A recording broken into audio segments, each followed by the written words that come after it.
Kev and Ali's TV Review of the Year on Talk. Hello and a very Merry Christmas to you all. This is Kev and Ali's TV Review of the Year, something that has become a festive tradition, I know, in households all across the land. That's when Ali Ross, the Sun's brilliant TV critic, joins me to look back on mostly some of the worst television of the year. Lots to choose from, obviously. Now, we've called it Kev and Ali's TV Review because I'm an egomaniac and I want my name first, but it sort of sounds better, Kev and Ali's TV Review, as opposed to Ali and Kev's. But it is actually Ali's TV Review of the Year. I'm just going to help him along because he's seen literally everything, often 3 times. So welcome, Ali. Happy Christmas, Kev. Yeah, happy Christmas to you as well. Ho, ho, ho. Well, it's the season to be merry, but there hasn't been much to be merry about looking back on another year of atrocious telly. As you know, I used to do the same job as Ali, and I remember, mostly 99% of all television is absolute crap. So we're going to celebrate that. So we like to kick off with the positive, but instead we're going to kick off with the negative, with Ali's worst show of 2024. So Ali, let's get the ball rolling. What, in your view, was the worst show of the year? Well, I'm taking a punt here because only 40,000 people have seen it, which is probably just as well. But I would say without doubt it is Smoggy Queens, which you may well have seen an advert for. Yeah. This is a BBC sitcom, so your heart sinks already. Yeah. So I'm thinking not funny immediately because the BBC doesn't do funny programmes anymore, does it? Exactly. Nothing funny deliberately on the BBC anyway. Yeah. But their obsession is drag queens. So someone thought what we need is a sitcom about drag queens all living together in Middlesbrough. You're laughing already, aren't you? Is Middlesbrough like known as Smoggy or something? Is that? Yeah. Okay. Apparently so. If you're from Borough, you're a Smoggy. It's a derogatory term that people from generally Newcastle and Sunderland probably use. Yeah. Because it was an industrial. Because up in the northeast you've got Newcastle, the Geordies, and is it the Mackems? They're Sunderland. And the Smoggies from Middlesbrough, and they're all like, if people like us who are not from the northeast get it wrong, they really no, they're Mackems, they're not Geordies, and it's like we give a damn, like we care. However, there's an equally slick explanation of this at the start of the sitcom. Oh, is there? Which really sets you off on the right track. Okay. But this is what they've thought of the idea first. We need a drag queen sitcom. And given it the okay, and then a script of 6 episodes landed on someone's desk, and they must have looked at it and thought, "Oh God, there's just not a single laugh here, not one." It's actively unpleasant as well, which often comes with drag queens. So it's unfunny and unpleasant. This is what I don't get. My problem at the heart of it is that drag queens are now compulsory and seen as the height of progression. And yet any form of cultural appropriation is seen as a death sentence. Yeah. So what is the difference? These are men culturally appropriating They're mocking women. Yeah. In the most. Let's have a look. Let's have a look at a clip from this. Hold on to your sides. This TV gold classic, comedy gold. So, how long you been doing drag for then? That'd give me age away, hon. EY, how old you like?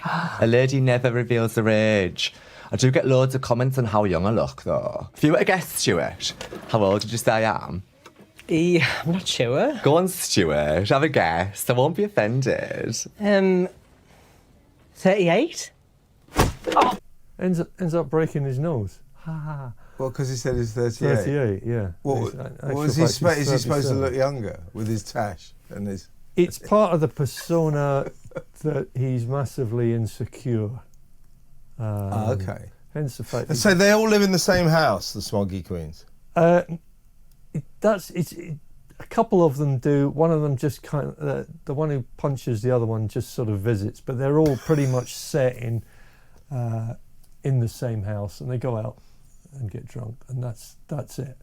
And this is quite a good actor is in it, the big guy. Mark Benton. Yeah, he's a good actor. He is a good comic actor. But he's in it. I would struggle to say the best thing about it, because that might give you reason for hope. But he is the best thing about it. The other one, the guy with the moustache there, I think he is a professional drag queen, does the London circuit. Right. And someone will have seen him in action and thought, it's hilarious, it's a sitcom in this. But they have to trust me, there isn't. Although they will be tempted to give it a second series. Of course they will. See, drag queens, you're right, they infest every area of the BBC. Apart from the weather forecast. Well, they kept cropping up. I don't know, I haven't seen EastEnders for a very happily long time. But they had drag queens turning up in Albert Square, didn't There's they? two now. There's two? There's two, yeah. How many murderers currently there? It's double figures. Double. 11 murderers, 2 drag queens. Is there any crossover? Are either of the drag queens also murderers? Not or should yet. it be murderesses? The drag queen would have to be the murder victim.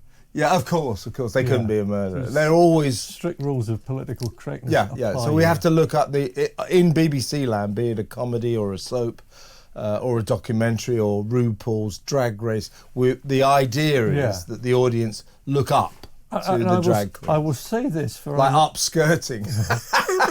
Don't want to look up their skirts, that's for God's sake. I will say this for I'm a Celebrity. Bad series, disappointment. Yeah. It seems to be a show on a downward trajectory, but at least there's never been a drag queen on it.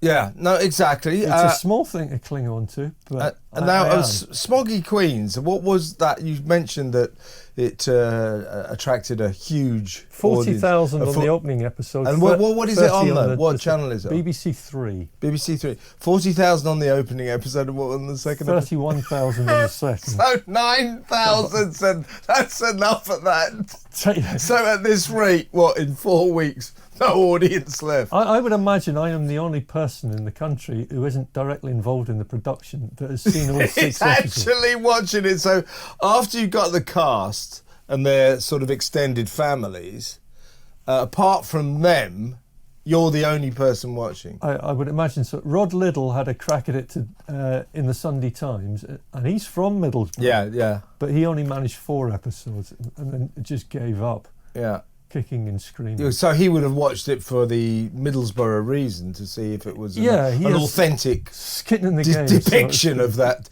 earthy, gritty No one loves northeastern Middlesbrough city. more than Rod, Yeah. and he hated this and went along with the viewpoint that it is the worst sitcom ever made, and that's a crowded market. It is a crowded market. Now, Smoggy Queens, congratulations. You are Ali Ross's worst show of the year. And as we said earlier, it goes without saying, it's a BBC comedy. So you already knew it was going to be entirely laugh-free because it's on the BBC. It's going to be a massive wokery. But what apart from the fact it's a BBC comedy, apart from the fact, it's got this weird infestation of drag queens like the entire broadcasting network, the state broadcaster, what is it that makes it even worse than the average terrible BBC comedy? Quite apart from the fact there's nothing funny in it.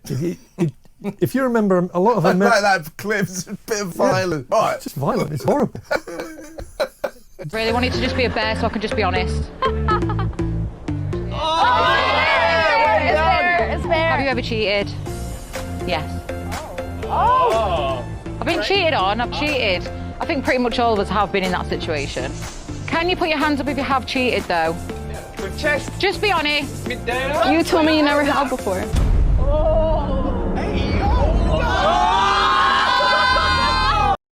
And that looks excellent. Yeah. You've had to be a bit coy here, but I should say it's unpixelated. And occasionally they will go off to this.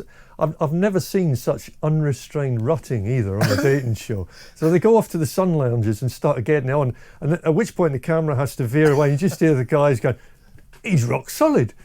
Well, they're watching. They're cheering him on. Yeah. Yeah, you got this. Yeah. he smashed it. Which channel is Dating Naked on? That is a good question. It's one. I think it's Paramount, but I may be wrong. Oh, that sounds about right. It's one of the apps. Okay. So you can avoid it. Yeah, okay. But the weird thing about that villa is they've all got clothes drawers. Completely empty. Huge wardrobe, sock drawers, the lot. Well, they're in Colombia. They probably keep their coke in there. No, that's just a joke, folks, and a very low joke as well. I shouldn't have made it. Dating Naked. That does sound good. Rylan is the presenter. Yeah. A hallmark of quality. Right, and of course he is. Do they, with Naked Attraction, do they posit this show as something that is an interesting social experiment? Oh yeah, all that garbage. Yeah. And it says it's so liberating and freeing, and all the stuff that Anna Richardson comes out says it changes. Oh, is it life. her again? She's on Naked Attraction. Yeah. But she always says it's so positive. It's such a positive experience for them all, and they get so much out of it. It builds their confidence. And I always think, all right, you do it then. Yeah. See, with Naked Attraction, that came along when that started when I was doing my success. Yeah, and it became a huge success. And I remember when it started in America, you know, the home of garish television. They looked across the Atlantic and said, "Oh my God, have you seen what they're showing on British telly now?" And so I've been abroad, and you see these shows where it's, look at the funny foreigners, and that gets flagged up. This is what the British are like. They're so weird. They put 5 people in plastic tubes with nothing on, so someone can look at them and go, "I'll go out with that one." And Nicholson, she says she positions it as this social experiment. Richardson. Sorry, wrong. What's her name again? Anna Richardson. That's right. Yeah. She's the queen of pretend social experiments, isn't she? So she says, the thing about relationships, they begin, people meet in a bar, they go out, they have dinner, they have a relation for a month, and only after perhaps a month and a half, a few dates, do they get down to that position where they perhaps they want to get intimate, and they take their clothes, and then for the first time, they see each other with no clothes on. We thought it would be very valuable and fascinating to turn that process around and to start with the naked body. So the first time these people see each other, they're naked, and they take the relationship from there. We thought about, and you go, why? Charlatans. But why? Why are you doing this? We know, so we can all ogle naked bodies and go, she's a bit fat, he's a bit idiotic, he's a bit rubbish, look at him, that's what it's all about. The thing is, as the great A.A. Gill pointed out when it first came out, he said, this is a channel that if you said to them, all right then, you're judging people on their looks, screen Miss World, they would have a righteous fit of the vapours. The hypocrisy is just mind-blowing. So you want to say to the head of Channel 4, if you really liked the script and you really liked the idea of the series and the production values, if that all fell into place, would you, if the circumstances were right, would you consider making a series with contestants who had their clothes on? It'll never take off. How many series have they got where people are walking around stark bollock naked? Yeah, they were big on that last year. Everything was naked. Yeah. But they've now sort of gone off that a bit because they've worked out that actually if people want to watch naked bodies, they'll watch porn. They don't need to watch Channel 4, although the two are indistinguishable. On that bombshell, we're going to go to break now, and when we come back, we're going to get all Olympic. Do you remember the Olympic opening ceremony in Paris? We'll take a look at that.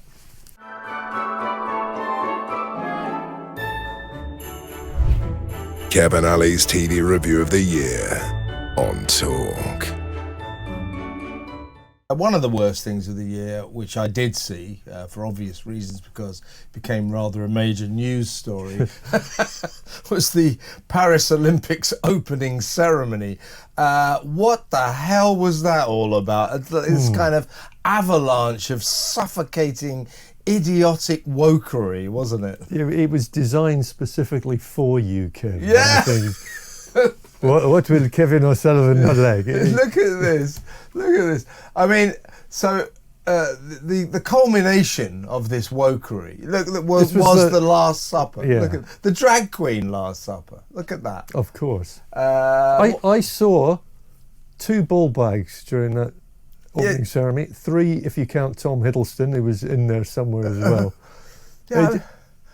What were they thinking? I mean, what is that about? I mean, the point is, you know, in Britain, you wouldn't get away with it, but you get away with it more than you would in a country like France, which is still a very religious country. Yeah. This is metropolitan France, just pouring a bucket over rural religious France, isn't it? It's flat track bullying as well, because they know they'll get away with it with Christianity. If you'd done a similar thing with the Quran, then the whole city would have been aflame. Yeah. Well, they don't have a good record with that in Paris, do you? You'd have thought, of all places, Paris, where the Charlie Hebdo horror unfolded, where allegedly Islam was offended by a religious or an image of the Prophet Muhammad, and people ended up getting killed because of it. You'd think that the people of Paris, the Parisian, or rather the French President Macron and everyone else involved, might have thought, let's tread lightly, let's be careful around religious imagery. And yet, as you quite rightly say, when it came to Christianity, you trampled all over that. The rules don't apply. It was a weird old night, and Celine Dion almost rescued it, but you have to remember what went before, which includes that and a celebration of the EU's contribution to pop music. Wow. It included Europe in the final countdown and stuff like that. I've just got to pull you back there. What exactly is the EU's contribution to pop music? Has it made any sort of contribution at all? I couldn't tell you the thought process behind that one, Kevin. I just know that it happened. Yeah. Did they bring on various European chart? There was a lot of Plastic Bertrand. Did he come on and say, I owe it all to the EU? Thank you to Brussels. If only. There was a lot of gyrations that night and dancing. Everything. You'd think it was the BBC actually in control of it. It was so woke and obsessed with dancing. If they ran out of ideas, just get someone to dance on the Pont d'Almont. It'll be fine. Yeah. And of course, it chucked it down as well. Yeah, that was God made his comment. Everyone's a critic. Blissful retribution. Everyone's a critic, including God. And this interminable horse that kept galloping down the Seine as well. Was that? Yeah. What was it, like a big... It was a sort of warhorse mechanical thing. Right, yeah. It was delivering something. I think it was the flag which they then flew upside down. Okay, or accidentally. Yeah.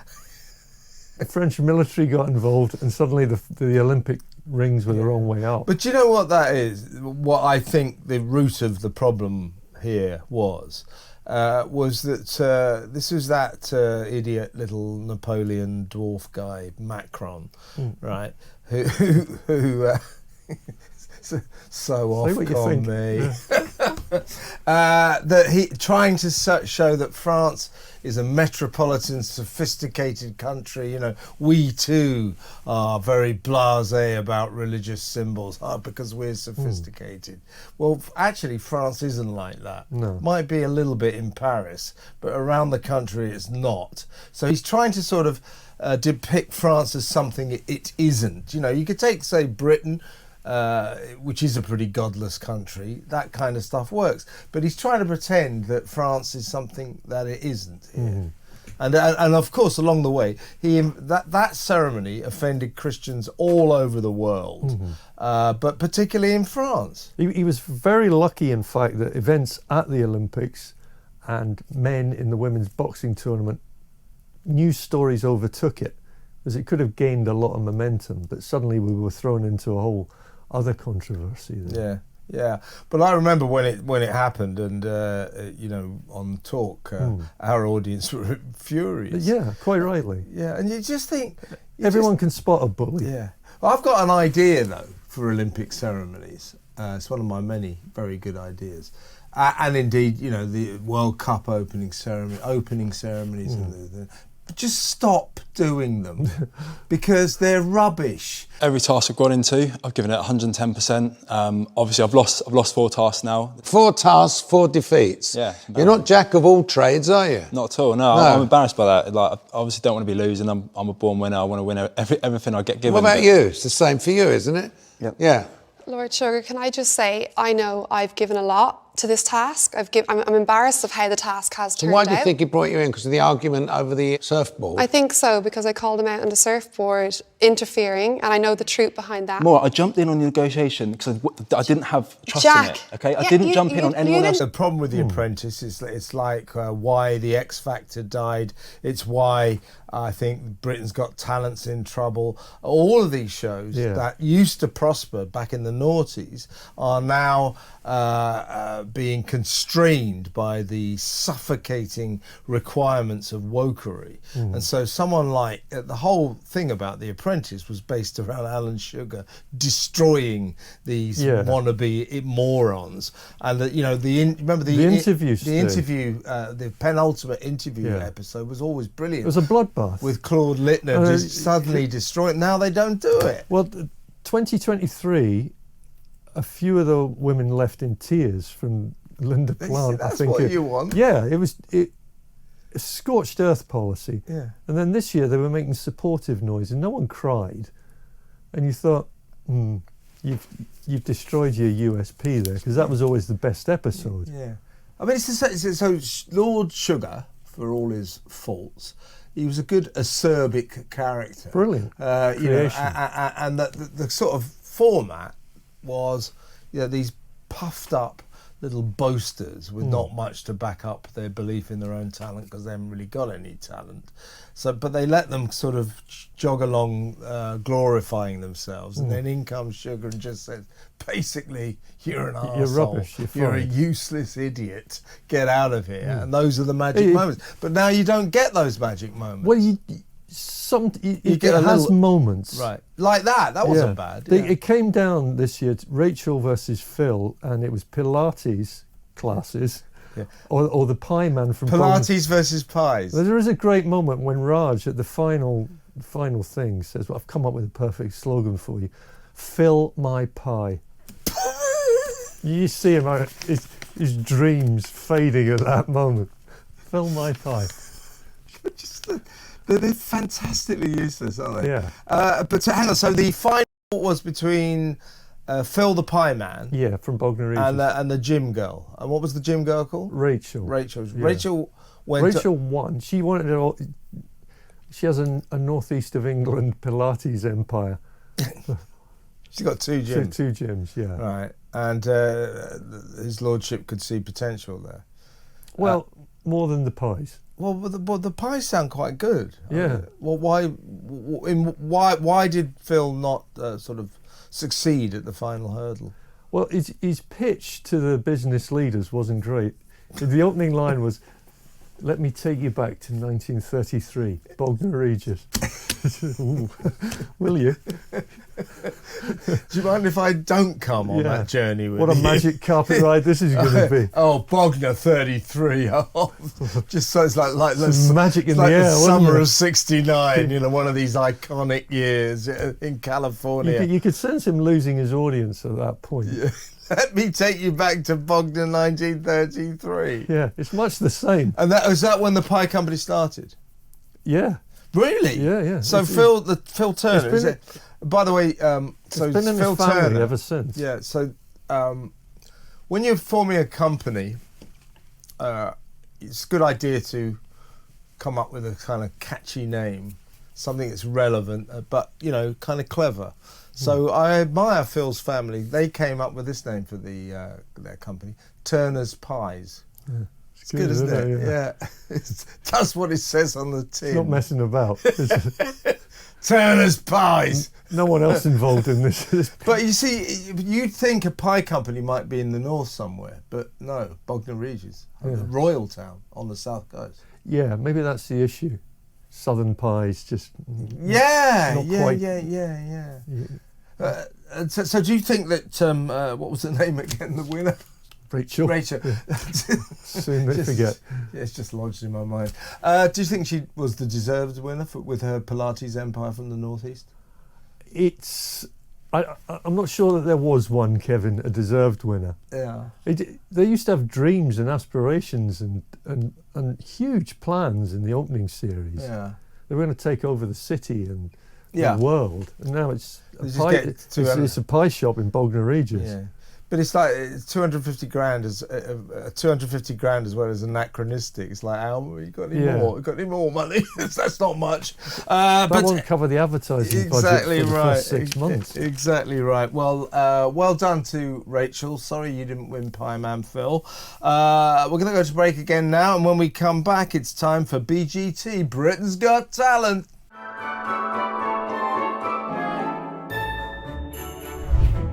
Kevin Alley's TV Review of the Year on Talk. Welcome back. This is Kevin Alley's TV Review of the Year, or more accurately, Alley's TV Review of the Year. Ali Ross, the brilliant TV critic from The Sun, running through some of the, I say best and worst, but mainly the worst. They don't make very many good TV shows anymore. But we're talking about like all these staples that you get every year. We've just done The Apprentice. We'll do in a little while Strictly Come Dancing, I'm a Celeb, MasterChef, which I think this year has had a very interesting year. But Ali, all of them have been around for a long time, and these are powerhouse shows that I think are coming towards the end of their shelf life. I mean, in many ways, they're still decent enough programs, but we've seen it all before, and in the end, audiences go off it. And I would say that out of the big ones, the two that I would say are really, on life support, we've just done The Apprentice. I think that's coming to the end. And I don't see really Britain's Got Talent lasting too much longer, do you? What you say? I think it probably will. Whether it deserves to is another question. Because it's Cal and because it's Ant and Dec. If you didn't have those two hosting it, yeah, I get that. I would have got rid. Yeah, I mean, for a long time, Britain's Got Talent. The only really good thing about it has been Ant and Dec were standing in the wings, laughing and making jokes. Who won this year? How can you even ask that, Kev? Sydney Christmas won, of course. Sydney Christmas, what was I think? Of course! As I said earlier, so I asked Ali in the break, I said, so who won Britain's Got Talent? And he said, Sydney Christmas. I said, and what was he like? He said, she. So Sydney Christmas. I mean, I'm not convinced that's her first name. I'm certainly not convinced that's her second name. But Sydney Christmas was a singer? Yeah, who'd done quite a few West End shows. This is the problem with Britain's Got Talent, is the retreads and the way they try to disguise people, which can be undone with a simple Googling. Yeah. For instance, on this last series, there was a pair of jugglers called the Masoodi brothers, and they were brilliant. Masoodi brothers. And Cal, they sound like wanted terrorists. No comment. Anyway, Cal introduces them. Terrorist jugglers. It's a new form of hand grenades. With hand grenades, you don't want to be around the Masoodi brothers. You really don't. So the Masoodi brothers are. Cal introduces them and says, "So this is entirely original, never seen before." I said, "All right, let's have a Google." France has got talent. Germany's got talent. They've done the whole lot. Yeah. And they'd also done the Royal Variety Show in 2021. Off their own back. Yeah. They're brilliant, the Masoodi brothers. Yeah.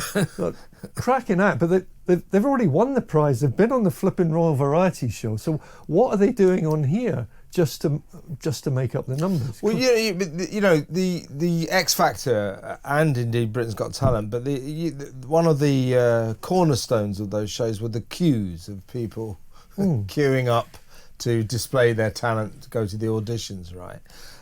Well, Britain's Got Talent, there can't be any queues left, because what Britain's Got Talent has done for many years is the production team just go round recruiting people. Yeah. And often, as it's you a say, circuit. yeah, you have people like, oh, there's a brilliant new singer. She's just in from Leicester and she's just remarkable. And then you, as you say, you Google her. She's had 4 albums out, done a couple of sell-out tours of the world. And it's like, well, this isn't, They had a K-pop band as well, and of course then you think, all right, Cal's doing a K-pop series, isn't he? Yeah. So he's brought them over, never seen before. Yeah. All right, the Korea's Got Talent. That's it's done for the benefit of Simon Cowell. Yeah, and he particularly loves animal acts. So anyway, here's a clip from this year's Britain's Got Talent.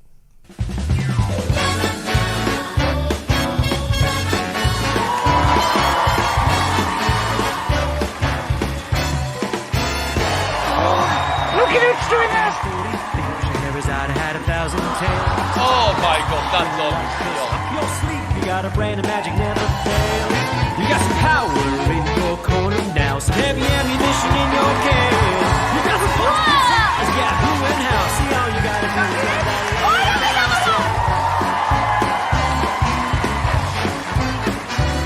What's out the back there? Fantasy Dogs Hall. You ain't never had a friend like me. I've been so restaurant tonight. Wow!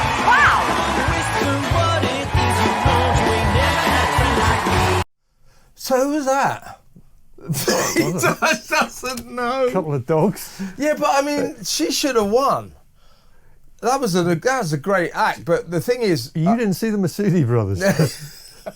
They should have won. Well, but you see, the thing about that lady who shall remain nameless, evidently, her name's actually Lucy Heath. Ah, Lucy. I've been told. Anyway, Lucy Heath, that's an amazing act, Lucy.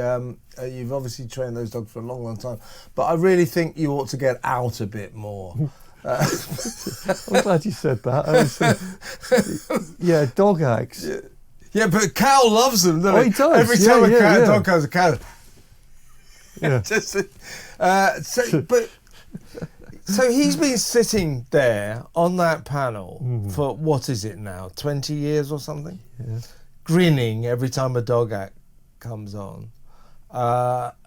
And he ought to get out a bit more as well, It's survived, obviously, better than the X Factor, where the USP was, this person is mentally ill, ha ha ha, it's funny. And I thought for a long time it was, but then they say, oh, you can't do that. But here, there's a bit more leeway. Yeah. The best thing... And variety, of course. Yeah. But its problem is it's too contrived, isn't it? I mean, they're recruiting all these people. They all come on with the sob stories, I was bullied at school. Yeah. They're still doing that? Dead grannies everywhere. And do you remember that? Do you remember the series of X Factor? I know what you're going to say. Yes, I do. Yeah, there was this guy, nice bloke. I met him, and his shtick was that he was bringing up his daughter and his little boy alone because his wife had died, and he was only about like 35 or something. His wife had died the year before of cancer, real tragedy. And so all the papers, me and Ali and everything, because Are you blaming me for this? Yeah, every time he came on, this guy, so we just started calling him Dead Wife Guy. That's the royal we. You called him Dead Wife. We all called him Dead Wife Guy. And it's that kind you of... met him, yeah. But it's, he was a lovely man. But it's that kind of callousness that has left the stage. It's so cynical. Yeah, we used to be able to be terribly cynical about their losses and everything, and now we can't. And so Cal sets sets these sob stories before us, and our job was always hilarious. It was like, stick your sob stories up your rear end, you know, we don't care. Can you sing or can't you? But you can't do it anymore. You can't do it anymore, and that's why I think these shows are suffering. Well, let's move on to another one of the leviathans, the behemoths of British television, and of course it is Strictly Come Dancing. As we are recording this show, Ali, only recently have we learned that the blind guy won. Yeah. What was his name again? Chris McCausland. Yeah, he's quite funny, isn't he? He is, Yeah. deservedly so. And he started on day one back in October saying, Diane's thrilled she's got me. She wants November off anyway. She wants November I think from that point on, everyone was just, all right, there's our winner. Yeah, he could dance. He did it brilliantly. And fair play to Diane Buswell. He must be a hell of a teacher. Was he... I mean, I haven't watched... I mean, even when I was a TV critic, I didn't watch much of Strictly. I can't stand it. But what's her name? Diane? Diane Buswell. Well, if Diane Buswell sort of like lets go of him, is he able to sort of dance across the stage without he can move dancing across. off His sensory perception is amazing. Well, of course, there was one other brilliant contestant, was footballer Paul Merson. Here he is, tripping the light fantastic. God, that's awful. Yeah. I mean, he hasn't got a clue, has he? He's fully sighted as well. That's the amazing thing about him. I mean, it's just a sort of agricultural, wasn't it? Just stomping around the stage. I think they thought he was going to be the new Tony Adams, who was brilliant on it a couple of series ago and very funny, and he wasn't quite. But he lasted, what, 2-3 weeks? Or? Yeah, he was there for 5 Let's just quickly talk about how this show, this much-loved show... By the way, you know, Chris McCausland, the blind guy, you know, he was funny, and so therefore I'm glad he won. But, you know, his self-deprecation at the beginning, oh, you know, she wants November off and all that. Actually, we all knew that he'd win. From week one. As soon as we saw him dance, we did. Yeah. If he had just been going through the motions... What do you mean? Yeah, but you mean that, like, if he'd have come on and been a really bad dancer, we'd have gone, well, he's blind, what do you expect? Yeah, he defied expectations. Clearly yours. Of course he can't dance, he's blind. But he wasn't bad. It was good. There you go. Yeah. Hi, mate, it's only Al. Can you hear me? Hello, Dean. Dino. Sorry, mate. Listen, Jane's gone down to collect wood and somebody has to go with her, but there's only you allowed to carry it back up. Not fancy it? No? You can go back Oh, now. you made it? Yeah, I did make it. All right, but I was trying to And if wake you're you up gonna- as soft as I can. I was If you're going to wake me up, laughing. you need to give me a minute. Oh, All right? If you're no. going to wake me up, listen to me. Yeah. Listen to me. If you're going to wake me up, you need to give me a minute. Right. All right? It takes me a couple of minutes for my contact lenses to Fair get enough. back working again, all That's right? fine. So you don't need to say to me, do you not fancy it, okay? But please And then listen don't to turn me. around and walk away, all Please right? Just listen give to me a me. minute. I'll Dean. listen to me. No, you... Do you know what that guy is? It's that drag queen approach. Somebody needs to punch him in the face, don't you think? And fast. So here's the thing about I'm a Celeb, right? I think that ITV wanted Colleen Rooney to win, but she didn't quite make it. And they'd be quite happy with Danny because, of course, he's on The Voice, which is a TV show. But as you said in your column brilliantly, that much of this series seemed to revolve around them all talking about the chores they had to do, which is boring. And as you also said that this series was like an offshoot of the This Morning Green Room, a load of minor celebrities talking about the mental hell, the hell of living in the spotlight. You know, I hate being in the spotlight. as if they don't want to live in the spotlight. Yeah, they're clanging on like for dear life. Know who I am, please. I beg of you. There's places to moan about being in the spotlight, but being in the spotlight of the biggest show on television is not one of them. Exactly, that you're thrilled to be on. And they all came out also saying, it was such a safe space in there. It's meant to be the most dangerous show on telly. Yeah, and he's anyone's safe space. A last window into the tortured psyche of I'm a Celeb, right?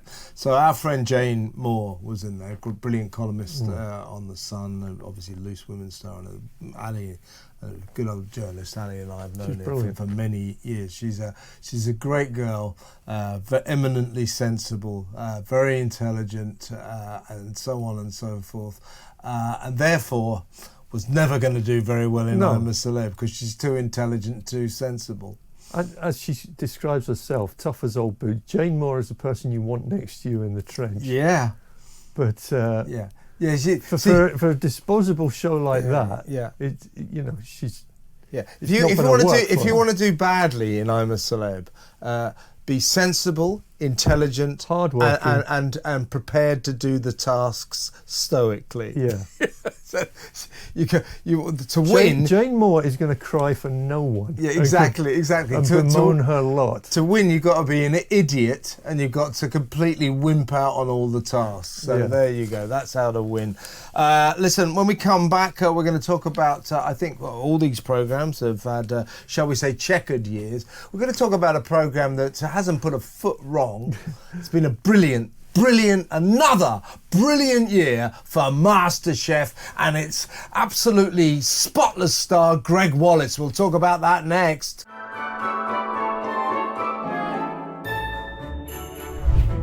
Kevin Alley's TV Review of the Year on Talk. Welcome back to the final section of Kevin Alley's TV Review of the Year. This is where we get positive. We've possibly, arguably, been a little too negative so far. But as I always say in life, you've got to eliminate the positive and accentuate the negative. That's what life's all about. So let's get really, really positive. We are going to give you Ali's, literally, genuinely, his best show of the year in just a second. But another show that's had a triumphant year. At MasterChef hasn't really put a foot wrong. Been a great year, another great year for Greg Wallace, one of the presenters. He's got to be looking at a BAFTA, I think. Yeah. Clean sweep around the head. The NTAs as well. Well, I don't think we're going to see Greg on MasterChef again. That's a killer for your impersonation blocker, isn't it? Yeah. I've got 2 minutes. That's all I've got left. 2 minutes. That's 2 minutes. He never really deserved to be there, did he? He was an imposter. Yeah. And you would think, what's with the fat bald guy? Yeah. The other guy's a chef. And when Tarode cooks and puts on his it's watch, really great cook. You think, okay, I get it. Yeah. Baldy, no, sorry. Yeah. What are you doing here? Yeah. You're not funny. You're not charismatic. You do shout 2 minutes. You ask people what brings you to MasterChef. Yeah. So you're trying to tell me you're more nervous about appearing on MasterChef than performing in front of 10,000. Yeah, yeah, to the celebrities. Yeah, and he, as I always say, he has one question, be it the celebrity contestants or the professional in MasterChef, the professionals, or the normal MasterChef. He sidles up to the contestants. He has one question. So, Bob, why MasterChef? That's his only question. And then later on in the show... In fairness, they only have one answer. So yeah. That's passion for food. Yeah, passion. Yes, I've always had a passion for food. And he also... The way he describes food, the buttery, creamy, acidic quality melting into the crust. Absolutely lovely. That is lovely. Lovely. Oh, I love puds. Yeah, you're telling me you've never cooked professionally before? I don't believe it. Anyway, here's the great man in action. Escovitch fish with festival dumplings. 5 very, very different looking dishes. Especially dumplings. 1 no dumplings, 1 massive dumplings, and then dumplings in between. Joe, up you come, please, sir. All right, mate. I think I've got it looking as close as possible. I don't think it will taste the same. But 1 out of 2 is not bad, is it? You didn't put enough baking powder in. Right. You have got really nice spicing going on inside your dumpling, but it's the outside. You managed to develop like a really thick crust around your dumpling. Right. Your fish slightly over. But it's not a bad job at all. It looked like a bad job to me. It looked awful, didn't it? I mean, I was wondering what those things hanging off the back of the fish were. That's Katie Price.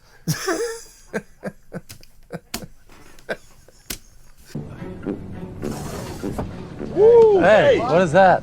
I need it for the light. What? I need it to read. I'm trying to read. I can't see. You're blinding me. Well, I need it to read. I need. Why don't you use the overhead light? Just let her keep the shade up. I'm trying to watch a movie. All I see is glare. It's like I'm watching a radio right now. My retinas are burning.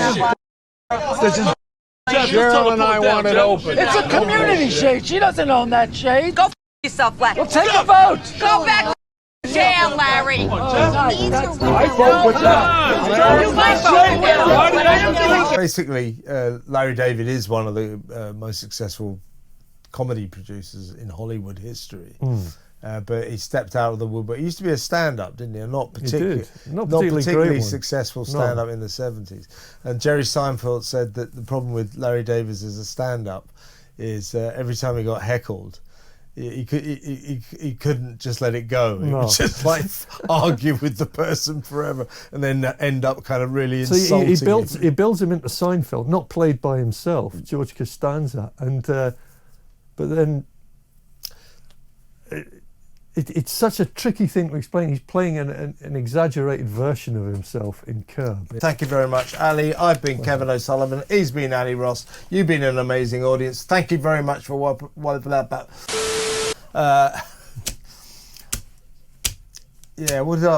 did I say? Well, thank you very much to Ali Ross. It's been Ali Ross's TV review of the year, not really mine.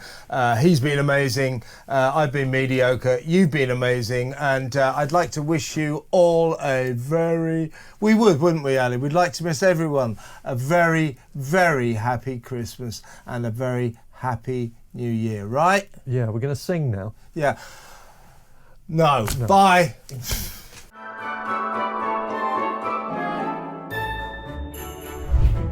Kevin Ali's TV Review of the Year on Talk.